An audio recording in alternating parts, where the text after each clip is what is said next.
ថ្ងៃនេះធ្វើម្ហូបពីរមុខគឺម្ហូបខ្មែរម្ជូរស្រែជាមួយនឹងជៀនពងទាជាមួយស្អំ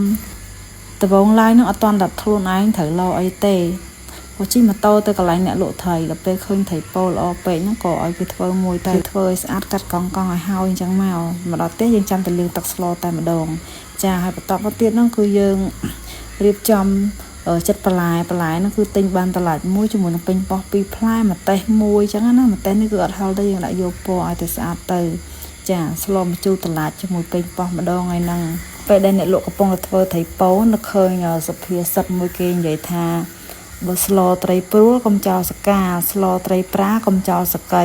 អញ្ចឹងត្រីប្រានិងត្រីពោគឺខ្សែស្រឡាយតែមួយអញ្ចឹងយើងដាក់ទាំងសកៃទាំងអីបងប្អូនយើងលាងសម្អាតវាឲ្យស្អាតមកចាសកៃត្រីហ្នឹងក៏វាឆ្ងាញ់មួយយ៉ាងដែរតែចំពោះអ្នកអត់ចូលចិត្តគឺគេចោលហើយតែចំពោះខ្ញុំអត់អីទេបងប្អូនយើងលាងសម្អាតឲ្យស្អាតហើយយកមកដាក់ស្លមកឆ្ងាញ់ហើយក៏នឹកឃើញដល់សុភាសិតមួយទៀតគេថាស្លត្រីសណ្ដាយនិងម្ជូរសណ្ដានចែកជូនសណ្ដានតាមចិន្តាសណ្ដោះតែខ្ញុំមានត្រីសណ្ដាយណាស្លត្រីពោបងប្អូនប៉ុន្តែគឺខ្ញុំប្រើជាមួយនឹងម្ជូរសណ្ដានដែរភាសាតែសណ្ដានរបស់យើងគឺយើងត្រាំវាទុកគ្រាន់នឹងយកទឹកនឹងចុចត្រីអាំងត្រីអីចឹងវាមានរសជាតិជូរឥឡូវនេះយើងបានផ្សំគ្រឿងរួចរាល់អស់ហើយនេះចុងក្រោយគឺខ្ញុំដាក់ប្រហុកម៉ត់ដែលខ្ញុំបានបង្ហាញជូនបងប្អូនខ្ញុំមុនដែលធ្វើប្រហុកចុចជាមួយម្ជូរហ្នឹងចាមានប្រហុកនេះមួយកែវថាស្រួលមែនតែនមិនបាច់ចាំជ្រុំទេគឺដួសដាក់ស្លតែម្ដង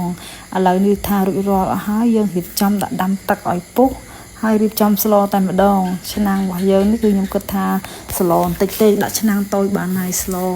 ឆ្នាំងហ្នឹងណាដាក់ពេញប៉ោះដាក់អីចូលដាក់បន្លែចូលណា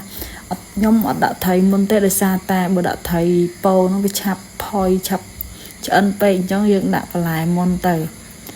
បន្លែនេះគឺវាក្រឆ្អិនណាអញ្ចឹងបានយើងដាក់មុនត្រី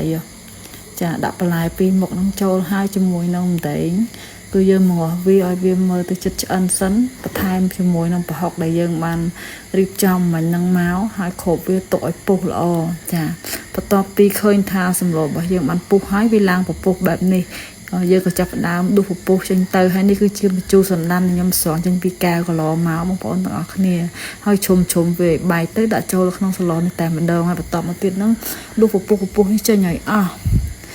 ឆ្នាំងនេះតូចមែនតើបងប្អូនដំបងខំគិតស្មានថាមួយឆ្នាំងស្លបន្តិចតួចហ្នឹងគ្រាន់តែមានគ្រាន់ណាមើលទៅងចង់ពេញបាត់ទៅហើយហ្នឹងហើយបន្ទាប់ពីមើលទៅឃើញថាបន្លែរបស់យើងវាឆ្អិនបាន 70% ហើយហ្នឹងខ្ញុំក៏ចាប់ផ្ដើមដាក់ត្រីដាក់អីចូលតែម្ដងហើយនឹងគ្រឿងផ្សំដែលយើងបានផ្សំរួចចាគ្រាន់តែដាក់ត្រីចូលគឺថាឡើងភាព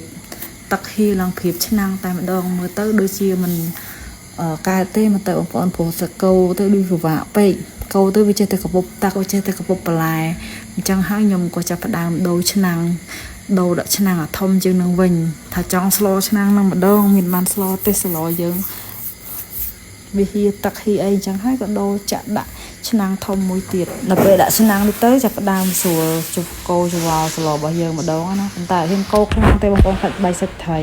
ហើយចាប់ផ្ដើមដួសពពុះចេញទៀតហើយសម្លមុខនេះដួសពពុះឡើង2-3ដងហើយបន្ទាប់ពីយើងភ្លក់សម្លរបស់យើងរួចរាល់ហើយទៅតាមតម្រូវមាត់របស់យើងហើយក៏បន្ថែមជាមួយនឹងម្អមជាមួយនឹងម្ទេសនេះរួចជាការស្រេចបងប្អូនចាឆ្អិនបានមួយមុខហើយណាចាតំណងខ្លះហេបងប្អូនចាតបមកទៀតនោះគឺថាដើរទៅក្រោយផ្ទះទៅបេះស្អំដើម្បីយកមកជៀនជាមួយនឹងពងទាស្អំក្រោយផ្ទះគឺថាបេះបានមួយដៃដែរមួយដៃមកល្មមយកវាមកលាងទឹកសម្អាតអីរួចរាល់អស់ហើយនេះយកមកបេះចំពោះផ្នែកខ្ចីធួយអញ្ចឹងហើយយើងយកវាមកហាន់ចេះបងប្អូនហាន់ហើយហ្នឹងគឺគោះពងទាដាក់ចាន2-3គ្រាប់មកហើយបន្តមកទៀតហ្នឹងដាក់ស្អំរបស់យើងចូលលាយជាមួយនឹងរ៉ូឌីស្ករហើយនឹងប៊ីចេងបន្តិចទៅបន្ថែមជាមួយទឹកត្រីអីបន្តិចមកបងប្អូនហើយយើងចាប់ផ្ដើមក្លុកវាឲ្យចូលជាតិគ្នាល្អណាចាក្លុកតតែគ្រឿងខើរបស់យើងវាម៉ត់សពឲ្យលាយអស់ហើយហ្នឹងចាំយើងយកវាទៅចៀនតែម្ដង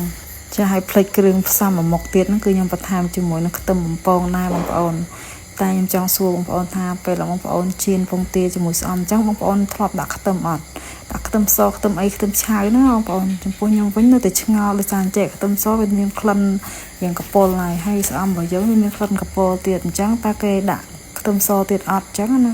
ពេលខ្លះខ្ញុំធ្លាប់ ខ្លួនឯងហ្មងធ្លាប់ដាក់ពេលខ្លះក៏អត់ដាក់តែរសជាតិវាដូចមានតាណាទៅដូចរឿងកំដែរហើយការជៀនពងទារបស់ខ្ញុំនេះអត់សូវជាចុះប្រេងហ្មងទេបងប្អូនដោយសារតែអញ្ចេះផ្ទះរបស់ខ្ញុំហ្នឹងវាអត់សូវជាប់ហើយប្រេងដែលខ្ញុំជៀនពងទាព្រឹកមិញជៀនម្សាដែរហើយអញ្ចឹងមិនទាន់បាននឹងលេងផ្ទះផងត្រូវជៀនទៀតអញ្ចឹងហើយក៏ខ្ញុំអត់ដាក់ប្រេងទេចាក់ពងទាយើងចូលតែម្ដងអញ្ចឹងណាហើយនៅជុតល្អអត់មានជាប់ឆ្នាំងជាប់អីទេឥឡូវនេះបានឆ្អិនហើយម្ហូបពីរមុខរបស់យើងហើយនឹងមានស្លម្ជូរហើយនឹងជៀនពងទាណាបងប្អូនចាឥឡូវនេះម្ហូបបាយទាំងអស់គ្នាណាបងប្អូនស្លមុខនេះគឺថាស្រស់មាត់មែនតែនជាមួយនឹងសម្លម្ជូរសណ្ដាន់ចានឹងផ្លែតឡាចហើយកុំភ្លេចណាបងប្អូនទឹកត្រីញិចជាមួយនឹងម្ទេសហិលគឺថារសជាតិឆ្ងាញ់មែនតែនចាហើយវីដេអូរបស់ខ្ញុំថ្ងៃនេះគឺមានតែប៉ុណ្ណេះទេអរគុណបងប្អូនទាំងអស់គ្នាដែលតែតាមទស្សនាវីដេអូរបស់ខ្ញុំពីដើមរហូតដល់ចប់ចាបាយបាយ